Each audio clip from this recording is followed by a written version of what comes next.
आज की इस क्लास में सभी विद्यार्थी ट्रांसफॉर्मेशन के तहत जो टॉपिक हमारा चल रहा था रिमूव टू, उसकी एक्सरसाइज करेंगे तथा कुछ रूल का यहाँ पर जिक्र किया जाएगा।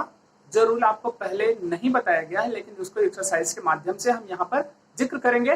तो सभी विद्यार्थी कागज कलम लेकर के बैठेंगे और उन रूल को नोट भी कर लेंगे या अपनी की बुक की हेल्प से भी उसको पढ़ सकते हैं। केवल यहाँ आप एग्जाम्पल समझिए। तो हम लोग देखते हैं ट्रांसफॉर्मेशन में जो टॉपिक आपका है वो है रिमूव टू। टू क्या है बताएंगे आपको। टू एक एडवर्ब है जो नेगेटिव एडवर्ब का सेंस देता है। देखिए हम चलते हैं अपने सेंटेंस पैटर्न पर कि कैसे हम मतलब एडवर्ब को जो टू है उसको रिमूव करते हैं। जैसे आपको पता है हम यहां से इसको स्टार्ट किए, हमने लिया द हाउस इज। अब देखिए एडवर्ब टू, टू के स्थान पर हम किसका प्रयोग करते हैं, सो। ठीक, अब यहां पर हमने लाया, इसको लिख दिया क्योंकि एडजेक्टिव है, सो कॉस्टली। ठीक, अब इसके तुरंत बाद हम किसका प्रयोग करते हैं, कनेक्टिंग दैट लगाते हैं।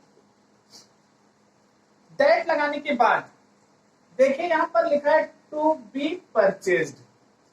अब इतना आपको ध्यान में रखना है कि अगर यह सेंटेंस अगर यहां पर टू परचेज होता तो अलग हो जाता, लेकिन टू परचेज नहीं लिखा गया बल्कि यह सेंटेंस पैसिव वॉइस में बनाया गया है। तो जब हम रिमूव टू करेंगे तब भी इसको हम पैसिव वॉइस में बनाएंगे। तो यहां पर देखिए हाउस के लिए हम यहां पर किसका प्रयोग करेंगे, इट। ठीक है, यहां पर इज लगा है, हम किसका प्रयोग करेंगे, कैन। फिर क्या लगा है, नॉट बी परचेज्ड। अब क्लियर हो गया आपको। मतलब इस एग्जांपल से के तहत आप ये सीख सकते हैं कि अगर सेंटेंस में मतलब रिमूव टू करना है लेकिन जो इंफिनिटिव दिया हमारा पैसिव वॉइस में है उसको हम चेंज करते समय मतलब जब रिमूव टू करेंगे तो उसको भी पैसिव वॉइस में ही बनाएंगे। ये चीज आपको ध्यान में रखना है, इसको आप नोट करके लिख लीजिएगा। अगला लिखा है देखिए, His sorrow is too deep for tears। अब यहां पर थोड़ा सा क्या आया, अलग चीज आ गया। अभी तक हम यहां पर देख रहे थे इन्फिनिटिव का प्रयोग हो रहा था, लेकिन अब यहां पर फार लगा करके क्या लगा दिया गया, नाउन्स लगा दिया गया, नाउन के रूप में।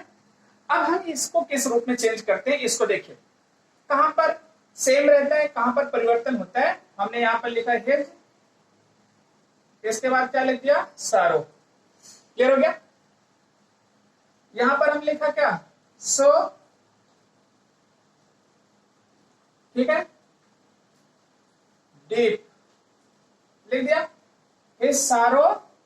अच्छा इज लगाएंगे, इज सो डीप। अब हमने लगा दिया क्या, दैट। क्या लगा दिया, दैट। अब यहां पर देखिए हिज लिखा है ना, हिज सारो के स्थान पर हम यहां पर किसका प्रयोग करें, ही का। हम एक सब्जेक्ट ले लिया क्योंकि हिज सारो का मतलब क्या हो गया, हमने ही लिख दिया, दैट ही। अब यहां पर हमने लिखा can not express, that he can not express क्या हो गया, इन टीयर्स। आपका सेंटेंस इसमें बन गया, बदल। अब देखिए हमको क्या करना पड़ा, एक्सप्रेस अपने मन से जोड़ना पड़ा। एक्सप्रेस का मतलब क्या होता है, अभिव्यक्त करना। अगर हमको कहीं पर ऐसा आता है हम इस कंडीशन में हम इसको भी जोड़ करके लगाते हैं, इसको आपको ध्यान रखना है। क्लियर हो गया।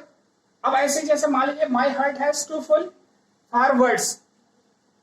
ठीक, अब हमने यहां पर माई हार्ट लिख दिया, हैज लगा दिया, माई हार्ट हैज हो गया। टू फुल लिखा है, यहां पर हमने क्या लगा दिया, सो फुल, सो फुल।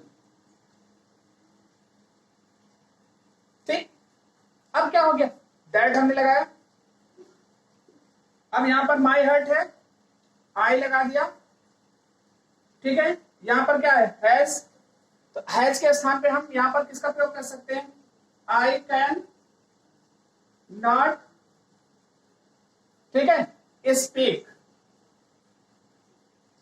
क्या हो गया, अ वर्ड, स्पीक। ठीक है, एनी वर्ड कर लीजिए, that I cannot speak any word। Clear हो गया कि मैं एक भी शब्द क्या कर सका, नहीं बोल सका।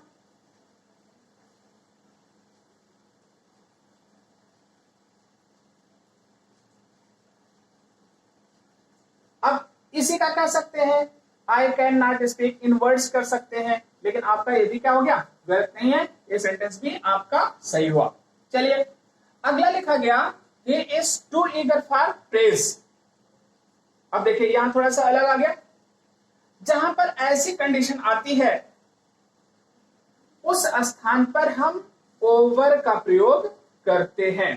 किसका प्रयोग करते हैं, ओवर का। तो यहां पर हम लिखेंगे ही इज, क्लियर है। सो के स्थान पर एक्सट्रीमली अथवा ओवर का प्रयोग कर सकते हैं, हमने लिख दिया ओवर ईगर। क्या लिख दिया गया, ही इज ओवर ईगर। इसके बाद हमको लिखना है for praise, he is over eager, या एक्सट्रीमली ईगर लिख करके हम क्या कर सकते हैं, छोड़ सकते हैं he is over eager for praise, आपको लिख दिया गया। अथवा यहीं पर आप ऐसा लिख सकते हैं